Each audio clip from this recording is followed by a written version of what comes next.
Assalamu alaikum jama'a, ina min bayani ne game da wato ainihin yadda za ka haɗa CSS ɗinka a cikin pejin ka na HTML. Internal CSS kenan ake ce mar.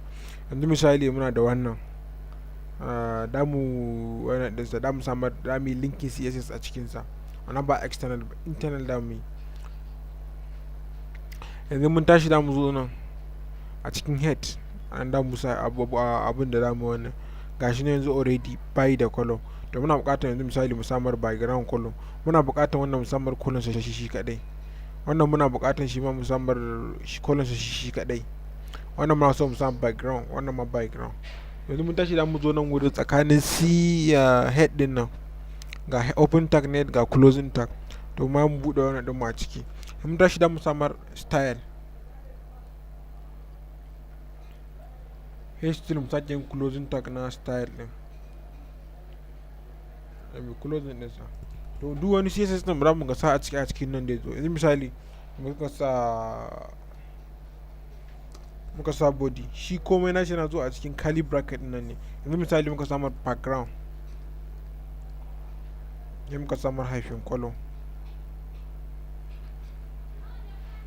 sai mu samar ibara samar equals to baga da ake samar, sai mu sa abin da muke bukatan background color. Yanzu misali muka samar red, ko misali yanzu mu samar green, sai mu terminating ɗinsa da wannan.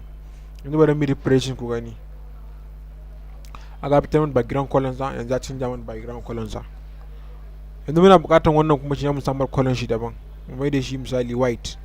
Shi da mu zo nan, da mu sako nan wurin kasa, sai mu zo mu samar dama yana on da header, wannan header 1 ne gashi na anan. Mun tashi muka zo da mu sa h1, in ba da to sai mu bude curly bracket din mu, sai mu rubuta mana. Yanzu misali muka samar color,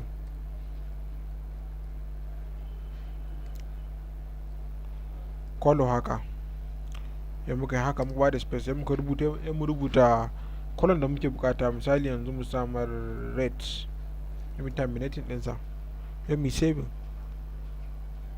sai mu zo mu yi refreshing. Bai save bai na wannan, mun yi saving ɗinsa, sai muka zo muka yi refreshing. Aga canja mana shi, ya mai da shi red. Muna buƙatar wannan yanzu misali ga ina ya yanke, muna buƙatar yin justify ɗinsa. Da mu zo nan wurin, da mu sako nan wurin, ya mu sa p, ya mu yi open na curly bracket din mu, ya mu rubuta mana. Yanzu misali mu samar text align, bar haka, ya mu rubuta misali justify, ya mu justify ɗinsa, ya mu terminating ɗinsa, ya mu saving ɗinsa, ya mu kuma nan mu yi refreshing ɗinsa. Aga justify ɗinsa yanzu kuma daidai wa daida. Wannan shine yadda ake hada wato ainihin internal da wannan kenan, internal CSS. Akwai kuma yanzu mun tashi bidiyo na gaba mun nuna muku yadda ake yin na external, wanda aka yi linkin ɗinsa. Wancan HTML din pejin sa daban, shi ma wannan pejin sa daban. Wannan shine yadda ake yin su. Yawa mun gode. Za ku kuma bibiyar mu ta manhajar mu ta sada musayar ra'ayi na Facebook, Hausa tutorial. Za ku iya kuma visiting na site din mu. Mun gode, sai anjima.